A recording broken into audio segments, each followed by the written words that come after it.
ज्ञानानन्दमयं देवं निर्मलं स्फटिकाकृतिम् आधारं सर्वविद्यानां हयग्रीवमुपास्महे। श्रीमद्भ्यो गुरुभ्यो नमः। नमस्कार प्रिय मित्रों, मैं डॉक्टर दुर्गा शरणरथ वैदिक कक्षा में आप सभी को स्वागत करता हूँ। पूर्व कक्षा में हम लोग विचार किए थे वेदों के महिमा के विषय में। वेद नित्य है, शाश्वत है, चिरंतन सत्य है व अपौरुषेय है। वेदों के अध्ययन षडंग सहित व भाष्य सहित होना चाहिए। तो क्या आप जानते हैं वे वेद पौरुषेय है अथवा अपौरुषेय है? तो चलिए आज हम इसी विषय पे चर्चा करते हैं कि वेदों के अपौरुषेयत्व विचार। वेदों के अपौरुषेयत्व के संबंध में मीमांसा शास्त्र में, न्याय शास्त्र में, वेदांत आदि शास्त्रों में भिन्न भिन्न महर्षियों के द्वारा यह प्रतिपादित किया गया है। शास्त्रों की एक परंपरा है। शास्त्रों में जो विषय विचार होता है वह पूर्व पक्ष व सिद्धांत पक्ष के द्वारा विचार किया जाता है। तो चलिए आज हम इस विषय को उन सभी शास्त्रों से संग्रहित करते हुए पूर्व पक्ष व सिद्धांत पक्ष के द्वारा सिद्ध करेंगे। सबसे पहले पूर्व पक्ष को हम यहाँ प्रस्तुत कर रहे हैं और पश्चात सिद्धांत पक्ष अथवा उत्तर पक्ष को प्रस्तुत करेंगे। पूर्व पक्ष क्या है? जो हमारे मन के शंकाएं हैं, जो जिज्ञासाएं हैं, जो प्रश्न हैं, वे ही पूर्व पक्ष के रूप में शास्त्र में विद्यमान हैं और उन्हीं जिज्ञासाओं के वे ही प्रश्न जो पूर्व पक्ष के रूप में हैं, उन्हीं प्रश्नों के समाधान ही सिद्धांत पक्ष कहे जाते हैं। उन्हीं को ही हम उत्तर पक्ष कहते हैं। तो चलिए सबसे पहले पूर्व पक्ष शुरू करते हैं। वेदांश्चैके सन्निकर्षः पुरुषाख्या। इस सूत्र के द्वारा पूर्व पक्ष आक्षेप करते हैं कि वेद पौरुषेय है, अनित्य है, पुरुष निर्मित है। तो वेदों के उत्पत्ति के प्रसंग में अगर हम विचार करेंगे तो पुरुष सूक्त में ये प्रमाण प्राप्त होता है कि तस्माद् यज्ञात् सर्वहुतरुचः सामानि जज्ञिरे छन्दाग्गोंसि जज्ञिरे तस्माद् यजुस्तस्माद् जायता। उस यज्ञ से, उस परमेश्वर से ऋग्वेद, यजुर्वेद व सामवेद उत्पन्न हुए। इसी विषय को मनुस्मृति में महर्षि मनु प्रथमाध्याय में वर्णन करते हैं कि अग्निवायुरविभ्यस्तु त्रयं ब्रह्म सनातनं दोदोह यज्ञ सिद्ध्यर्थं ऋग्यजुस्सामलक्षणम्। यज्ञ को सिद्ध करने हेतु अग्नि से ऋग्वेद को, वायु से यजुर्वेद को और आदित्य से सामवेद को संग्रह किए थे। श्रुति प्रमाण की ओर अगर हम चलेंगे तो ऐतरेय ब्राह्मण में भी ऋग्वेदो एव अग्नेरजायत यजुर्वेदो वायोः आदित्यात् सामवेदः, ये प्रमाण प्राप्त होता है। तो वेदों के औत्पत्ति का विचार करते हुए पूर्व पक्ष फिर से आक्षेप करते हैं कि अनित्य दर्शनाच्च, वेदों में अनित्यादयः बवरादि अनित्यादयः ववरो प्रावाहनिरकामयत कुसुरविन्दौद्दालकिरकामयत, ये सब श्रुति पंक्ति है। वेदों में ववर नामक व्यक्ति विशेष का उल्लेख है, अनित्यादि विषयों के विषय में उल्लेख है वेद में। अतः वेद अनित्य है, पौरुषेय है। तो पूर्व पक्ष ये बताते हैं कि कई व्यक्तियों के नाम वेदों में प्राप्त होते हैं, जैसे एष वः पुरवो राजा एष वः पंचाला राजा। इस मंत्र में पुरु राजा, पंचाला राजा इत्यादियों के विषय में वर्णन प्राप्त है।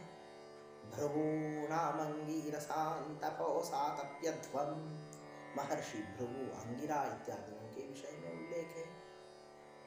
कीकटो नाम जनपदः, प्रमगंधो नाम राजा इत्यादि कई लौकिक विषय यहाँ उल्लेख है। मंत्रों की कोई प्रमाण नहीं है। अचेतन वस्तुओं के भी स्तुति प्राप्त होते हैं। ओषधे त्रायस्वस्वधीते मयि नग्गो हिग्गोंसी, इस मंत्र को उदाहरण देते हुए बताते हैं।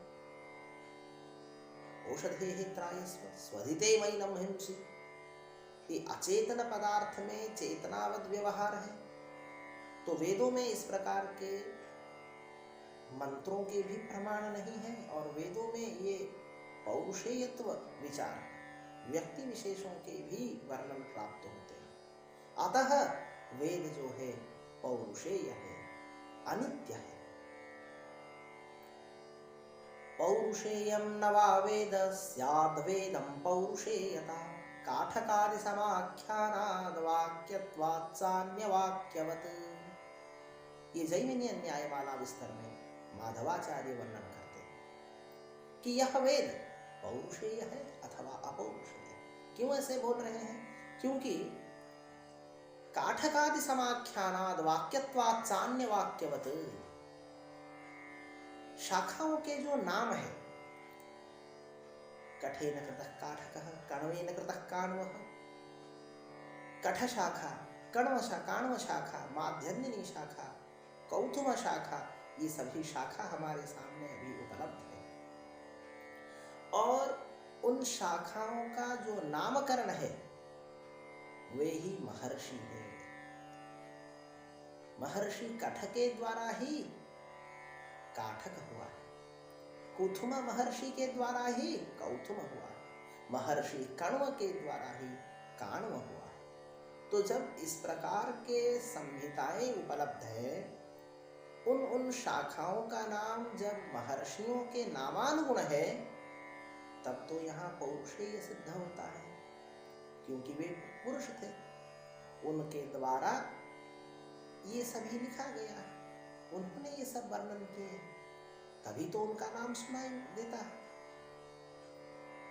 तो इस प्रकार के कई प्रमाणों को व्यक्त करते हुए पूर्व पक्ष यह बताते हैं कि वेद पौरुषेय है, अनित्य है, पुरुष निर्मित है। कई जनपदों के विषय में, राजाओं के विषय में, व्यक्ति विशेष के विषय में वर्णन प्राप्त होते हैं मंत्र में। इसका तात्पर्य यह है कि यह वेद पुरुष निर्मित है, अनित्य है। तो सिद्धांत पक्ष अभी विचार करते हैं।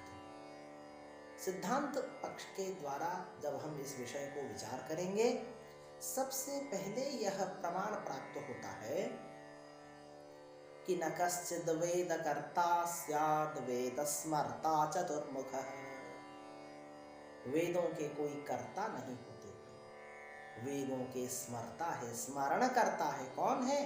चतुर्मुखः, ब्रह्मा। तो रही बात ये जो महर्षि कण्व के विषय में बताए, कठ के विषय में बताए, कुथुम के विषय में बताए, इन सभी विषयों के खंडन हेतु एक सूत्र प्रणयन किए गए हैं, आख्या प्रवचनात्। आख्या प्रवचनात्, वे महर्षि मंत्र द्रष्टा थे, न कि स्रष्टा। ऋषयः मंत्र द्रष्टारः न तो स्रष्टारः, क्योंकि समाख्यान प्रवचनाद् वाक्यत्वं तु पराहतं, तत्कर्तृनुपलम्भेन स्यात् ततो पौरुषेयता। तो पूर्व पक्ष बताते हैं कि कठेन कृतः काठकः, कण्वेन कृतः काण्वः इत्यादि। जब कोई लौकिक ग्रंथ को हम देखेंगे कालिदास आदि के द्वारा प्रणीत रघुवंश आदि महाकाव्य, महर्षि वाल्मीकि के द्वारा प्रणीत श्रीमद् रामायण, महर्षि वेदव्यास के द्वारा प्रणीत महाभारत इत्यादि जो ग्रंथ है हमारे सम्मुख, उन सभी ग्रंथों के कर्ता है। तो ठीक उसी प्रकार इन शाखाओं के भी कर्ता सुनाई दे रहे हैं। तभी तो ये पौरुषेय है। ये जो है पूर्व पक्ष का कहना है। सिद्धांत पक्ष कहते हैं समाख्यान प्रवचनात् वाक्यत्वं तु पराहतम्। आख्या प्रवचनात्, इस सूत्र से ये बताते हैं कि ते च महर्षयः प्रवचनम अकार्षुः न तो विलिलिखुः। वे महर्षि प्रवचन किए, उपदेश दिए। यह परंपरा श्रुति परंपरा है, उसको सुन के ही याद किया जाता है। अतः यह जो गुरु शिष्य परंपरा है, यह श्रुति परंपरा है।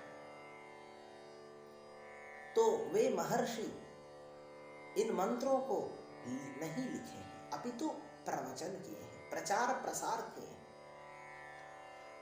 अगर वे महर्षि इन शाखाओं के अगर रचयिता होते तो क्या लौकिक ग्रंथ में जैसे पुष्पिका में सुनाई देता है, इति श्री कविकुल गुरु कालिदास विरचित रघुवंश महाकाव्ये प्रथम सर्गः समाप्तः, इति श्रीमद् रामायणे, इति श्रीमद् वाल्मीकि रामायणे बालकांडे अमुक सर्गः समाप्तः, जैसे ये सब वाक्य पुष्पिका में सुनाई देते हैं, ठीक उसी प्रकार शाखादियों में भी अध्यायों के अंत में यह बात अवश्य सुनाई देता कि इति श्री महर्षि कण्व विरचिते काण्व संहितायाः प्रथमोऽध्यायः समाप्तः, अथवा महर्षि कुथुम विरचित कौथुम संहितायाः अमुक कांडः समाप्तः। परंतु ऐसे तो नहीं सुनाई देता है। इससे क्या स्पष्ट होता है कि उन महर्षियों के नामों के आधार पे इन संहितादि ग्रंथों को लोक में प्रचार प्रसार हेतु किया गया है। तो वे महर्षि उन शाखा के प्रवचन करता है। उन्होंने उन शाखाओं के रचनाकर्ता नहीं है, क्योंकि ऋषि जो है मंत्र द्रष्टा होते हैं, न कि स्रष्टा। तो यहाँ सिद्धांत पक्ष ये भी बताते हैं परंतु श्रुति सामान्य मात्रम। इस प्रमाण के आधार पे आगे जाके बताएंगे कि ववरो नाम वायु प्रवहणः वहनशीलः। ये जो आप बता रहे थे कि ववरो प्रावाहणिरकामयत उसुरविंद औद्दालकीरकामयत, ये सब जो प्रमाण आपने रख रहे थे, वहां ववर शब्द का अर्थ वायु है, न कि कोई व्यक्ति विशेष है। और जो प्रावाहणी शब्द है वह उस वायु का ही वहनशील गति को दर्शाता है, ध्वनि को दर्शाता है। तो निगम निरुक्त व्याकरण आदियों की अध्ययन के अभाव से शब्दगत अर्थ को न समझते हुए ववर शब्द का अर्थ व्यक्ति विशेष के रूप में लिए। उसी प्रकार एषवः कुरवो राजा, एषवः पंचाला राजा इत्यादि जो मंत्र भाग का उदाहरण पूर्व पक्ष उपस्थापित किए थे, उसका भी खंडन करते हैं। सर्वेषां तु स नामानि कर्माणि च पृथक् पृथक् वेद शब्देभ्य एवादौ पृथक् संस्थाश्च निर्ममे। वेदों से ही नाम तथा कर्म को पृथक पृथक रूप से लिया गया है। वे शब्द, कुरु शब्द, पांचाल शब्द वेद से संग्रहित है, न कि कुरु राजा पंचाला राजा की अवस्थिति को देखते हुए वेद में वर्णन है।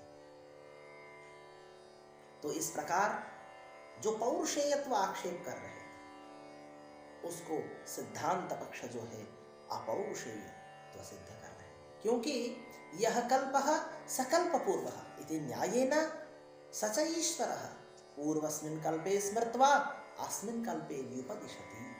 वह ईश्वर पिछले कल्प में जो विद्यमान थे वेद राशि उनको स्मरण करते हुए इस कल्प में प्रवचन करते हैं, उपदेश देते हैं। तो वेदस्याध्ययनं सर्वं गुर्वध्ययनपूर्वकं वेदाध्ययन सामान्यात् अधुनाध्ययनं यथा। वेदों की जो अध्ययन परंपरा है वह सदियों से चली आ रही है गुरु शिष्य परंपरा के रूप में। अधुनापि अध्ययनम यथा, आज भी वही परंपरा है। संपूर्ण भारतवर्ष में गुरु से ही गुरुमुख उच्चारण को अवलंबन करते हुए शिष्य उच्चारण करता है। तो वह श्रुति परंपरा आज भी समाज में उपलब्ध है, क्योंकि वे वेद यथावत आदित्य लोक में, ब्रह्मलोक में, विष्णुलोक में रहते हैं।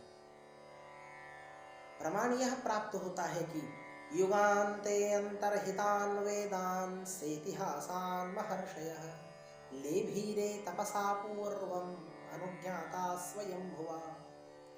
वे महर्षि युगों के अवसान होने के पश्चात प्रलय के बाद फिर से उन वेदों को तपस्या के द्वारा फिर से प्राप्त करके लोक में प्रचार प्रसार करते हैं।